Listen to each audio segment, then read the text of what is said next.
Hello दोस्तों, कैसे हैं आप। आई होप कि आप सब बहुत अच्छे होंगे और अपना ख्याल रख रहे होंगे। आज की कहानी बहुत ही इंटरेस्टिंग होने वाली है, पूरी ज़रूर सुनिएगा और अगर पसंद आए तो लाइक शेयर ज़रूर करिएगा। तो चलिए कहानी को शुरू करते हैं। अंधेरा हो चला था। निशा ने सबसे पहले तो बैलगाड़ी जोती और अनाज के 2 बोरे गाड़ी में रख अपने गांव की तरफ चल दी।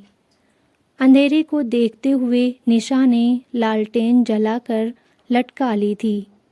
इस बार फसल थोड़ी अच्छी हो गई थी, इसीलिए वह खुश थी। खेत से निकलकर निशा की गाड़ी रास्ते पर आ गई थी। अभी वह थोड़ा ही आगे बढ़ी थी कि उसे पेड़ से टकराई हुई मोटरसाइकिल दिखी। उसको चलाने वाला वहीं खून से लथपथ पड़ा था। निशा ने गाड़ी रोकी और लालटेन निकालकर उसके चेहरे के पास ले गई। उस आदमी की नब्ज टटोली तो जो अभी चल रही थी। इसके बाद उसका चेहरा देखकर एक पल के लिए तो निशा का भी सिर घूम गया। वह सरपंच का बेटा मंगल सिंह था। मंगल सिंह को देखकर निशा का एक बार मन हुआ कि उसे ऐसे ही छोड़कर आगे बढ़ जाए, लेकिन आखिर वह भी एक औरत थी और ना चाहते हुए भी उसने गाड़ी के सामान को एक तरफ किया और मंगल सिंह को उठाकर गाड़ी में डाल लिया। वह चाहती थी कि जल्दी से जल्दी मंगल सिंह को वह सरपंच के हवाले कर दे। इसी के साथ पुरानी यादों ने निशा के जख्म को ताज़ा कर दिया। सीतापुर गांव में रामलाल अपने छोटे से परिवार के साथ रहता था। उसके पास छोटा सा खेत था। इसी के साथ उसकी पत्नी त्रिवेणी सरपंच गोविंद सिंह के यहाँ झाड़ू पोछे का काम करती थी। त्रिवेणी के साथ उसकी बेटी निशा भी आती थी।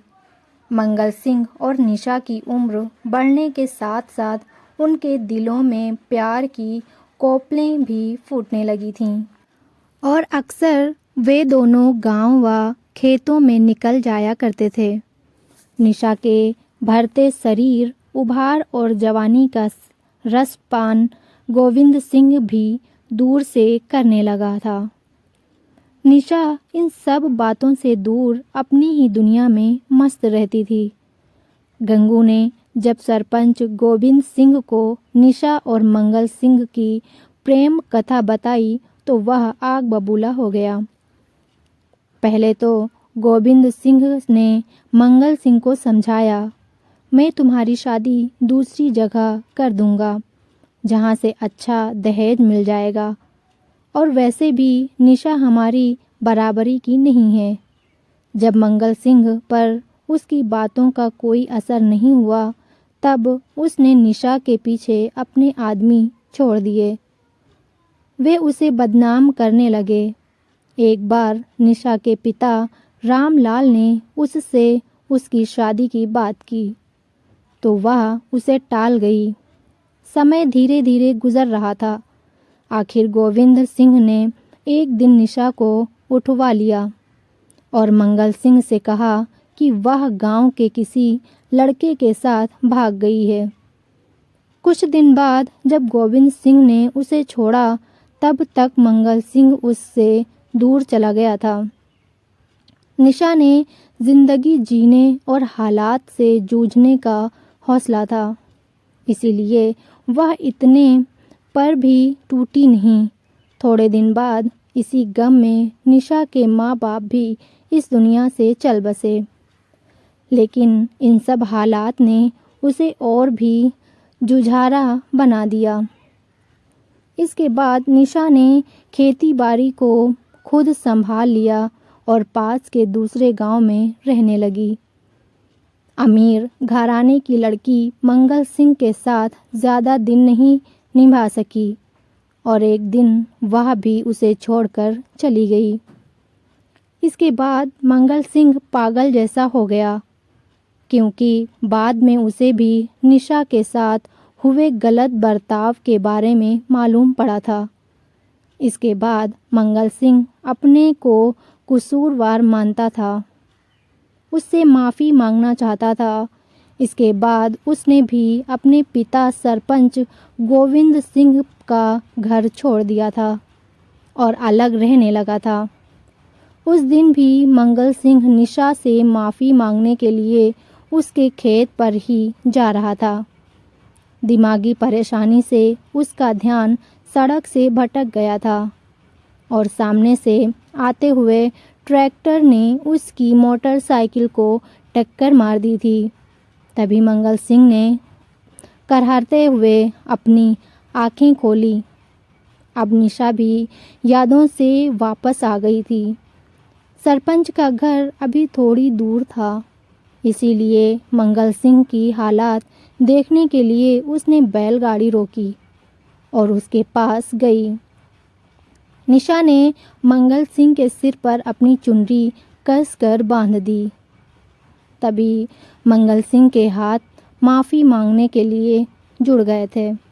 इन सब बातों का निशा पर कोई असर नहीं हुआ।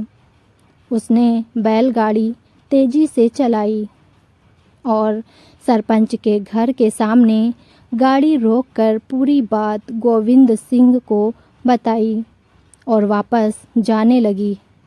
गोविंद सिंह उसके पैरों पर गिर गया और बोला, निशा, मुझे किसी गरीब को नहीं सताना चाहिए था, मुझे माफ़ कर दे। गोविंद सिंह मंगल सिंह को जीप में डाल शहर के अस्पताल में ले जाने लगा।